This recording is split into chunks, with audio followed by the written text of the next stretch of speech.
Almanya'da çalışmak nasıl bir şey? Mesela sadece bunu maddi açıdan sormuyorum. Mesela iş ortamı nasıl, iş Evet. yaşam dengesi nasıl? Almanca bilmeden sence iş bulmak, master'ını bitirdin. Ondan sonra o iş bulma süreci nasıl oldu? Neden alan değiştirdin master yaparak? Bayreuth Üniversitesi nasıl bir üniversite ve tavsiye eder misin? Çünkü Ederim bana da ya. soran arkadaşlar oluyor. Herkese merhaba arkadaşlar, ben Emre. Bir yanımda Şafak var, bir yanımda da kardeşim var Fatih. Bugün Şafak bizi ziyarete geldi. Biz de hafta sonunu bu güzel havayı Starnberg'de değerlendiriyoruz. Bugün arkadaşlar konumuz Bavyera'daki göller değil, bambaşka bir konu. Bugün Şafak'la ilgili konuşacağız. Çünkü kendisinin çok güzel bir başarı hikayesi var. Bugün onları anlatacağız. Bir sonraki videolarda da Fatih'cimin başarı hikayelerinden bahsedeceğiz. Bugünkü videoda o bize daha çok kameramanlık yapacak.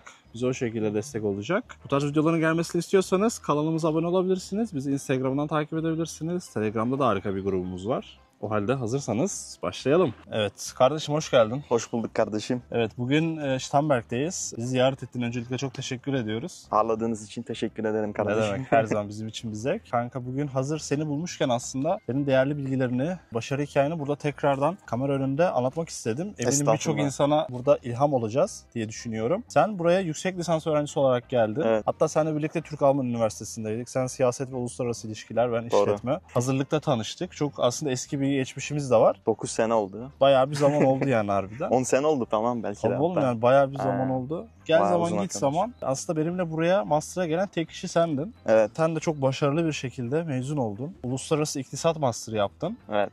Siyaset bilimi ve uluslararası ilişkiler bachelor'ı üzerine. Yani, Aslında bir alan değişikliğiydi.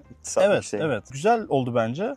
Ve şu anda Frankfurt'ta yaşıyorsun. Hı hı. Ya da o taraflarda yaşıyorsun diyelim. İktisatçı olarak Frankfurt'tayız. Aynen. Avrupa Merkez Bankası, işte finans sektörü, bankalar falan denildiğinde aklımıza gelen aslında ilk şehir. Yani yan taraf Frankfurt'ta neydi? Avrupa Merkez Bankası benim yanında işte. Evet. Bugün aslında kanka senin çalışma hayatın hakkında Neden biraz alan bahsetmek değiştirdin? istiyorum. Master Tabii. yaparak. Biraz insanlar bunu merak ediyor. Mesela Frankfurt'ta neler yapıyorsun? Yani o bölgede işler nasıl falan. İlk önce sana şunu sormak istiyorum. Master'ını bitirdin kanka. Evet. Ondan sonra o iş bulma süreci nasıl oldu? Ya ben tezi yazarken de iş başvurularıma başlamıştım zaten. Yani pek çok yere başvurdum. Özellikle bankalar ve denetim şirketleri, bunları hedefledim yani. Daha kurumsal oldukları için hem de yani özel sektörde değil de böyle daha yani nasıl desem böyle banka ya da denetim şirketlerine başvurdum. Buraları şey yaparsınız değil mi ya? Kesersiniz bu arada. Aynen. Tamamdır. Konuşmak zor oğlum akıcı yani. zor aynen. Buraları keselim. Ondan sonra ben ne zaman bitirdim? Eylül'de tezi teslim ettim. Eylül'de zaten işi bulmuştum. Kasım başlangıçlı. Sen ne zaman mezun oldun? Hangi yılda? 2023 Eylül'de mezun oldum. 1 Kasım 2023'te de hemen işe başladım. Mezun olduğunda hangi şehirdeydin? Mezun olduğumda Düsseldorf'taydım. Orada yani ben Bayreuth'ta okudum ama Düsseldorf'ta staj yapıyordum. Yani bir yandan staj yapıp bir yandan tezimi yazdım. Ya da işte Werkstudentim. Staj için oraya taşınmıştım. Aynen. Yani çalışan öğrenciydim. Werkstudentin Türkçesi tam nasıl olur bilmiyorum. Hani staj değildi de.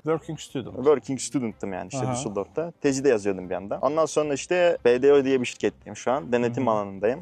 Oradan kabul alınca Frankfurt'taydı merkezi. Yani bizim ekibin olduğu yer. Her yerde şubesi var BDO'nun da. Ben Frankfurt şubesindeki bir ekibe işte katıldım. Yani çok böyle güzel bir iş aslında ama yoğun. Çok güzel. Bence güzel bir başlangıç senin için. Evet. Şunu sormak istiyorum. Sen bir taraftan okurken aslında aynı zamanda iş başvurusu da yapmışsındır. Tabii yaptım. Mesela tam olarak yaklaşık kaç ayda bir iş teklifi aldın? Şöyle söyleyeyim, 2 ayda aldım. Yani 1,5-2 ayda falan yani. Yani iş teklifi dediğim tabii yani öyle oluyor. Çok görüşmeye çağrıldım. İş görüşmesine falan direkt çağrıldım zaten. Başvurduğum süreçte. Ama yani kafama göre bir yer bulmam 1,5-2 ay buldu yani tezi yazarken. Anladım. Birçok geri dönüş oldu ama içine sinecek bir yer 1,5-2 ay sürdü. Aynen. Bence gayet de iyi bu arada. Evet. Ya hatta belki daha kısa sürdü. Hani ben şeyden itibaren yani hatta bir ay falan sürdü ya benim. Ben mi? Temmuz'da başvurdum. Ağustos'ta zaten burası olmuştu ama Kasım başlangıçtı. Bir ayda hemen iş buldum aslında yani. Evet kanka, bence gayet hızlı da bulmuşsun iş. Neden alan değiştirdin master yaparak? Bunu belki anlatabilirsin. Çünkü birçok insan da siyaset bilimi ya da işte uluslararası ilişkiler vesaire okumak istiyor. Siyaset bilimi okumak güzel aslında ama akademi veya dış işlerinde çalışmayı düşünmüyorsan yani çok bir getirisi var mı bilmiyorum. Çünkü işletme okurken özel sektöre dair çok fazla şey öğrenebiliyorsun. İktisat da yine teorik bir bölüm. Yani iktisat okurken de yine özel sektöre ya şöyle ders alabilirsin tabii. Bankaya, muhasebeye dair işte finans muhasebeye dair dersler alabilirsin iktisat okurken de. Ya işletme iktisat okumak daha mantıklı özel sektör istiyorsan bence. Anladım. Ben şey istemedim ya. Devlette çalışmayı istemedim. Hı hı. O yüzden bir de Almanya'da yaşamak istedim yani. Hı hı. Yurt dışında yaşamak istedim. Çünkü Türkiye'de yaşam kalitesi gitgide düşüyordu. Doğru, evet. Yani 2013'ten beri sürekli bir düşüşe geçti yani. Hı hı. Öyle olunca zaten Alman Üniversitesi'ne girme sebebim de benim. Yani yurt dışına gitmekti açıkçası yani Hı hı. en başta. Hem Çoğu kişinin olduğu çoğu gibi. kişinin Doğru, olduğu gibi. Doğru tabii ki. Yani en baştan beri hedefim buydu Hı hı. zaten. Öyle. O yüzden yüksek lisansı da yani iktisat alanında yapmak Hı hı. mantıklıydı. Ya benim puanım açıkçası yani dürüst olmak gerekirse işletme iktisada falan yetmedi. Hı hı. Sadece siyasete yetiyordu. Ben de girdim yani dedim bölümdür okuyalım sonrasına Hı hı. bakarız. Kervan yolda dizilir. Kervan yolda dizilir yani. Girdim siyasete öyle. Sonra ya zaten iktisatta hani siyaset üstüne iktisat okuyabileceğin Almanya'da 2 üniversite var yani herkesi kabul eden. Hı hı. Biri Bayreuth, diğeri de Mainz. Ya girmek serbest de çıkmak imkansız. Çünkü Hı hı. yani yine iktisat okuyorsun yani. Hani girip de siyaset okuyup girip de mezun olamayan çok insanla Tabii. tanıştım. Bir tek de kendimi tanıyorum yani. Bölüm dışı girip de mezun olabilen Bayreuth'ta Vay bizim be. dönemde sadece kendimi biliyorum yani. Diğerleri hep bıraktı ya da bölüm değiştirdi. Vay be, helal olsun, bravo. Zor yani hakikaten ama bir şekilde hallettik ya. Bir yandan da çalışmak zorundaydım falan. Hı hı. Zor bir süreçti. Tabii tahmin Evet, ediyorum yani kanka. hakikaten. Zaten hep şey derler ya, bir üniversitenin kaliteli olması için ya girişinin kolay, çıkışının zor olması lazım ya da tam tersi. Türk Alman da benim için öyleydi yani. Hani girdim ama hani Hı hı. hazırlık ne kadar zordu. Çok Evet, insan hazırlık hazırlıkta zordu kaldı Türk gerçekten. Alman'da. Tabii biz bir senede geçtik yani. İstekte geçti. İlk denememizde Aynen. geçtik. Bayağı iyi başarı diye düşünüyorum ben de. Tabii. Yani buralara kadar geldik. Türk Almanla başladı Evet. her şey harbiden. Ve ben düz lise mezunuyum. Yani Aynen. o yüzden Evet. iyi iş başardığımı düşünüyorum. Tabii Ya. ya. Bu kadar olur yani. Benden bu kadar oldu. Kanka gayet iyisin yani bu arada. Gerçekten hani arkadaşımsın, çok uzun yıllardır dostumsun diye demiyorum. Sağ ol kanka. Teşekkür ederim. Hani geldiğin yolu bildiğim için bunu çok rahatça söyleyebilirim. Şu anda Evet. Frankfurt hakkında konuşuyoruz. Yok işte finans diyoruz. Master Evet. yapmışsın falan. Bunlar çok büyük şeyler. Ve İktisat tek bitirdik. başına yaptın Aynen. kanka. Yani Yani Bayern'den NRW'ye taşındın. Oradan Evet. Hessen'e taşındın falan Ya, filan. tabii, Yani kolay tabii. değil. ya bir de ailede yani öyle çok bir varlık olmayınca Tabii. ya 10 bin euro Aynen. göstermen lazım. O dönem Tabii. 11 bin euroydu. Şimdi Bloke ne kadar hesap. oldu bilmiyorum bloke hesap. Evet, 12 bin küsür galiba. Yani kolay Doğru. değil. Hakikaten Doğru. zor bir süreçti yani. Doğru. Şimdi kanka ben iş dünyasına geri dönmek istiyorum. Tabii. Almanya'da çalışmak nasıl bir şey? Mesela sadece bunu maddi açıdan sormuyorum. Mesela iş ortamı nasıl, iş Evet. yaşam dengesi nasıl? Evet. Ne olarak mutlu musun? Ya bu sektörden sektöre bence çok değişiyor. Ben Hı hı. özel sektörde muhasebede çalışırken controlling muhasebedeki insanlar bayağı hani 8 saati geçmiyorlardı yani. 9-5 gayet katı bir şekilde 9-5. Hı hı. 6'da falan ben orada durunca mesela tezimi yazmak için falan eve gitmek istemedim. Bir kere o durayım dedim. 6'ya kadar falan durdum orada. Patron gelip ne yapıyorsun oğlum burada hani artık git dedi yani evine.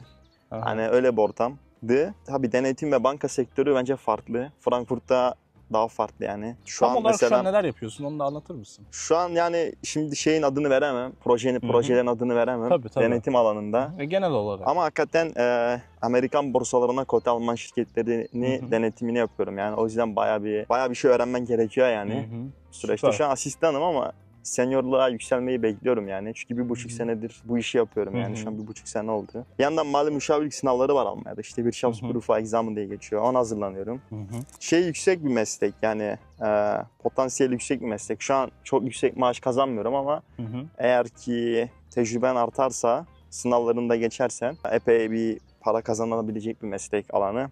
Çünkü bir denetimciye bir ihtiyaç olacak yani. Hı hı. Devletle şirketler arasındaki bağlantıyı kuruyoruz aslında yani. Hı hı. Hani şirketler işlerini iyi yapmışlar mı, iyi düzenlemişler mi? Amerika falan dedin. Evet. İş dünyasında hangi Ben dili aslında- konuşuyorsun? İşte ona da girecektim. Şu an Hı benim hı. mesela iş saatlerim de Düsseldorf'taki gibi değil.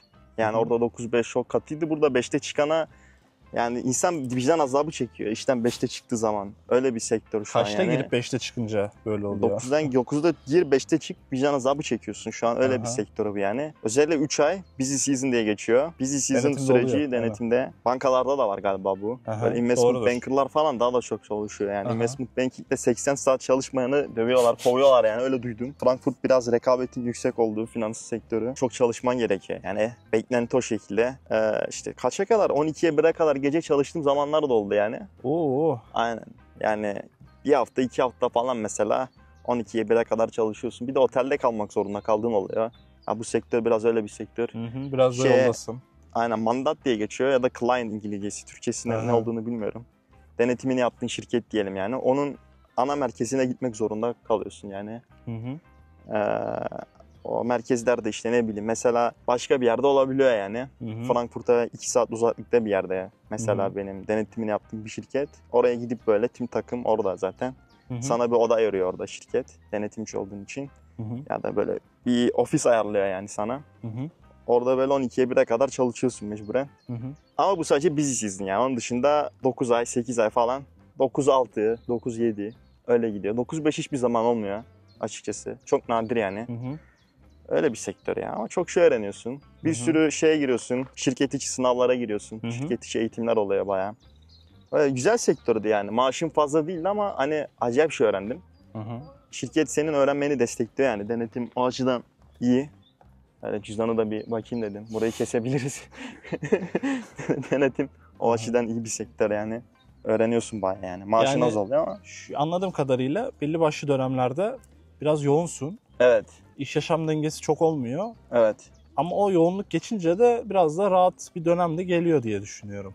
Tabii yani Şubat'ta mesela imzalıyorlar Hı hı. denetimi. Yani opinion yayınlıyor şirket. Hı hı. Denetimden geçiyor. Denetimden geçiyor mu geçmiyor mu onun Aha. hakkında böyle bir yani 60-100 sayfalık bir rapor hazırlanıyor Hı hı. işte. O imzalar atıldıktan sonra rahatlıyorsun yani. Mesela işte daha çok tatile çıkar. Zaten 30 gün tatil hakkımız var öyle Hı hı. olunca. Ya Almanya iyi yani yine. Bence ya bizim Amerikalı iş arkadaşları da var mesela. Şimdi Onlar İngilizce mi konuşuyor? onlarla İngilizce. Mesela Amerikalılarla Amerikan slanglerini öğreniyorsun. Amerikalı nasıl Çok iyi konuşur bence. onu öğreniyorsun. Hı hı. Almanlar da kendi slanglerini öğretiyor. Böyle Hı hem hı. Almanlar hem Amerikalılarla Hı hı. dolu bir ortam. Ya ilk başta zordu yani Türk olarak çünkü yani ne İngilizceye çok hakimdim ne Hı de Almancaya böyle slangli bir şekilde hakimdim Hı hı. yani ana dilim gibi. Ama gitgide iyileşti yani iletişim çok önemli. Ana dil gibi konuşmayınca Kesinlikle. da insanlar çok anlayışla karşılamıyor yani yine. Yani anlayışla karşılamıyor dediğim çok yakın olamıyorsun. Evet, Ama onu evet. aştım yani. Demek istediğini Aştığımı anlıyorum. düşünüyorum. Yani ne bileyim çıkıp da dışarıda artık yani Amerikalı abilerin evine abi diyorum ya o kadar samimileştim adamlarla.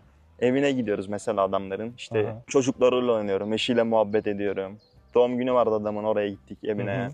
Dışarı çıkıp içiyoruz mesela Çok Amerikalılarla. iyi. Amerikalılarla daha iyi anlaştım ya. Hı hı. Onlar da çünkü göçmen oldukları Bize için burada. benziyorlar. Ben biraz kaydım şöyle sana Göçmen geleyim. oldukları için onlarla daha iyi anlaştım. İyi insanlar. Aha. Çok Yani iyi kanka. Gerçekten bence güzel. Kulağa hoş geliyor. Hem evet. İngilizceni geliştirebilirsin. Unutmuyorsun. Bir Tabii. Amerikalı ile konuşuyorsun. Bir de Amerikan aksanı da gelişiyor. Evet evet yani bu bence ekstra güzel bir şey. Almanca bilmeden sence iş bulmak nasıl? Almanya'da zor olur ya. Daha zor değil Zor mi? olur. Yani İmkansız bir değil Türk ama Almanca vatandaşı bayağı için avantaj. yani Amerikalı falan değilsen ya da İngiliz değilsen Hı hı. yani İngilizce ana dil seviyesinde konuşmuyorsan zor yani. Çünkü hani bir Türk olarak İngilizcen de hiçbir zaman bir Amerikalı kadar iyi olamaz. Ve hani iş tecrüben de o kadar değer görmüyor yani Türkiye'deki edindiğin iş tecrübesi. O yüzden bence bizim gibi insanlar için Almanca gerekli ya. Kesinlikle Yani Almanca katılıyorum. öğrenmek lazım. Ya da ne bileyim yani böyle atıyorum Fransız falan olacaksın. Hı hı. Yani ya da Avrupa içi diğer ülkeler. Evet evet yani Yani- %100 katılıyorum kanka bu arada sana. Ben de aynı şeyi yaşadım. AB dışı ülkeden gelen vatandaşlar için bence Almanca bilmek zorunlu yani. AB dışı Amerika. Türkiye çok yani Batı dünyasında kabul edilmiyor bence. O yüzden Maalesef doğru. Almancayı bilmezsen işin Evet. zor. Evet evet haklısın kanka kesinlikle katılıyorum. Ya aynı Evet. şeyi ben de yaşadım. İlk işime girerken tamamen aslında Almanca sayesinde girdim. Öyle Evet. ya da böyle yani. O zaman tabii eminim sen de bunu hissediyorsundur. İlk biz buraya geldiğimizde bir Türk-Alman arka planı vardı tabii ki ama Almanya'da yaşamak başka bir şey. Tabii çok farklı kanka ya. Mesela benim burada dinlemem çok hızlı gelişti onu fark ettim. Çünkü Türkiye'de evet okuyorsun falan filan ama dinleme mesela dilin konuşulduğu ülkede yaşarsan ancak Tabii. daha hızlı Öyle. gelişebilen bir durum. Öyle. Dolayısıyla ben de mesela aynı şeyi hissettim kanka. O yüzden bence biz yalnız değiliz yani. Önemli olan bence ilk etapta doğal olabilmek, biraz akıcı konuşabilmek, güler yüzle Bence kendini pozitif anlatabilmek. kalmak işte. Evet, O bak, her pozitif hayatta her kalmak çok şeyde önemli. olduğu gibi burada pozitif kalmaya çalışmak. Çünkü ırkçılık görebilirsin, bir sürü Tabii. problem görebilirsin ama sen yani bir şekilde Almanya'ya gelmişsen Tabii aynen. kendini entegre etmeye çalışacaksın yani insanlarla tanışmaya çalışacaksın. Evet. Almancanı geliştirmeye çalışacaksın. Yoksa yalnız kalırsın. Olmaz yani yürümez iş. Geri dönmek zorunda kalırsın yani. Katılıyorum. Evet. Zor ya ama entegre olmak hakikaten. Çünkü çok ön yargı aşmak gerekiyor açıkçası. Ama yani aşılıyor ya bir şekilde. Evet bence zaten çok ön yargıları kıran bir profilsin kardeşim. Teşekkür Yani. ederim. Peki kanka tabii ki maaş vesaire bunlar özel konular. Sadece şu çerçevede sormak istiyorum. Senin burada verdiğin bir emek ve karşılığında aldığın bir maddi bir kazanç var. Var evet. Öbür yandan Berlin gibi, Münih gibi, Frankfurt ve çevresi de oldukça metrekare açısından kiraların Çok yüksek olduğu bir yer. bir alan, Doğru, bir yer. doğru. Alım gücünü nasıl görüyorsun? Aşırı düşük değil yani. Ay sonu geliyor mu öyle söyleyeyim? Ya geliyor da hani ben daha böyle daha fazla biriktirebilmek isterdim. Aha. Yine biriktirebiliyorum ama istediğim kadar biriktiremiyorum. Hı hı. Ama şu an tabii daha kariyerimin başındayım yani. Tabii aynen. Ve hani onu eğitime harcanmış para olarak düşünüyorum. %100 yani. katılıyorum. Şirket bana belki biraz daha az para veriyor ama eğitimimi karşılıyor, eğitimimi destekliyor. Sınavlara mesela mali müşavirlik sınavlarına hazırlığımı karşılıyor vesaire. Hı hı. Öyle düşünüyorum yani. Kesinlikle bence de Ama çok kiralar doğru. çok pahalı. Kiralar orada da Ve pahalı bulmak değil da mi? zor yani. Ev bulmak çok zor Almanya'da. Mesela sence 50 metrekarelik ortalama bir ev o taraflarda? 1000 euro. Var mıydı? 1200 euro. 50 metrekare. Ben 50 metrekarede yaşıyorum işte. Hı hı. 1200 euro kiram var. Evet ya burası gibi hemen hemen aslında Evet. gerçekten. Aslında kanka bu videoda senin daha çok iş hayatın hakkında konuşmak istiyordum. Sen de sağ ol çok fazla güzel bilgi verdin. Daha hani anlatırım yani. Şunu da sormak istiyorum. Buyur. Sen Bayreuth'te okudum dedin. Evet. Bayreuth Üniversitesi nasıl bir üniversite ve tavsiye eder misin? Çünkü Ederim bana da ya. soran arkadaşlar oluyor. Çok güzel bir üniversite. Tavsiye ederim. Hı hı. Ya bence itibarlı bir üniversite. Almanya'da hani ne bileyim, ilk 10 üniversite içerisine girer. Belki iktisat ve işletme ilk 5'in içerisine girer. Hı hı. İlk 5-6'ya girer yani. Bilinmeyen bir üniversite ama eğitim kalitesinin çok yüksek olduğu bir üniversite olduğunu Hı düşünüyorum. hı. Mezunları da yani hep iyi yerlerde çalışıyor baktığın Hı hı. zaman. Çoğu Münih'te ya da Frankfurt'ta yani. Güzel bir Peki üniversite. Bayreuth şehir olarak nasıl sence? Ya küçük bir şehir ama Hı hı. hani Kiralar falan daha ucuzdur. kiralar çok uygun. Ben 200 euro yurt kirasıyla Aha, yaşadım mesela. çok güzel. 200 euro abi yani. Keşke şu anda öyle olsa. Keşke öyle olsa aynen. Çok böyle şey bir yer. Tam bana göre bir yerdi yani. Aha. Uygun, fiyatlar uygun. Çok Aha. büyük değil. Dersime çalıştım. Ya öyle çok böyle bir Berlin gibi bir gece hayatının olduğu bir şehir Aha. değil. 70 bin Tekno insan partileri yaşıyor. akmıyorsun. 70 bin insan yaşıyor yani. Aha. Öyle herkes birbirini tanıyor. Küçük bir üniversite. Aha. 10 bin kişi okuyor orada yani. Aha. Ve hani şey de %30'u falan yabancı yani. Aha. Uluslararası bir üniversite diyebiliriz yani. O yüzden güzeldi. Tam benim kalemdi. İyi denk geldi ya. Hı hı. Gayet Hayır, güzel. Gayet Hocalar güzel. anlayışlıydı. Aha. Bayağı da şey öğrendim hakikaten ya. Demek ki Bayreuth Üniversitesi de lisans ya da yüksek lisans için düşünülebilecek bir seçenek kesinlikle. Herkes birbirini de tanıyor yani bu arada. Aha, o da güzel bir şey Aynen. bence. O Ben da de güzel. Türkler genel olarak şey yani az ama öz diyeyim yani. Hani Hı hı. üniversitede çok aktifler. Mesela üniversitede Sanki. mesela SPD'nin şeyi Yuzos diye geçiyor yani. Aha, gençlik kolu. Yani SPD'nin gençlik kolu başkanı Hı hı. mesela Türk. Hı hı. FDP'nin gençlik kolu başkanı yine Türk. Ama tabii ki üyelerin %90'ı Alman olmasına rağmen bir Türk'ü Evet. başkan seçmişler. Evet, SPD ve aynen. FDP'nin gençlik kolları. Güzel. Yeşiller galiba, Yeşiller'de mesela Arap bir çocuk var Aha. başında. Hiç Alman başkan yok mu ya? Var Hristiyan demokratlar tabii ki. Aha. Hani orada bir tane bile Türk üye yoktur herhalde yani. AfD Aynen. zaten yani gençlik, AfD güçlü Bayreuth'ta ama Aha. zaten kurucusu falan da AfD'nin Bayreuth Üniversitesi mezunu. Evet. Hatta ben de aynı bölümden mezun. Evet kanka. Harika bir ortak nokta gerçekten. Özet olarak sen aslında master'la birlikte hem ülke hem de çalışacak alan değiştirdin Evet. ve özel sektörde çalışmak istediğin için iktisada kaydın Evet. ve şimdi denetim alanında çalışıyorsun. Geleceği olan, açık olan, aslında insan kendini geliştirirse çok ilginç paralar kazanabileceği falan. Tabii. Ve Evet. bence bir taraftan da zevkli, itibarlı bir meslek diye düşünüyorum. Ya çok şey öğreniyorum. Hoşuma gidiyor ya açıkçası hakikaten. Hı hı. Zevkli meslek. Yani işe yarar şeyler öğrenmek güzel yani. Kesinlikle. Katılıyorum. Bence güzel bir stratejik karar vermişsin buraya gelerek. Ve şu anda güzel bir yerde yaşıyorsun. Evet. Gerçekten tebrik ediyorum. Teşekkür Bence ederim. çok güzel bir kararla buraya geldin kanka. Sen de bilmukabele aynı şekilde kardeşim. Sağ ol, teşekkür ederim. Fatih de bilmukabele kameramanımıza Aynen. O da selam yolluyoruz. peşi bizden geliyor. Aynen öyle.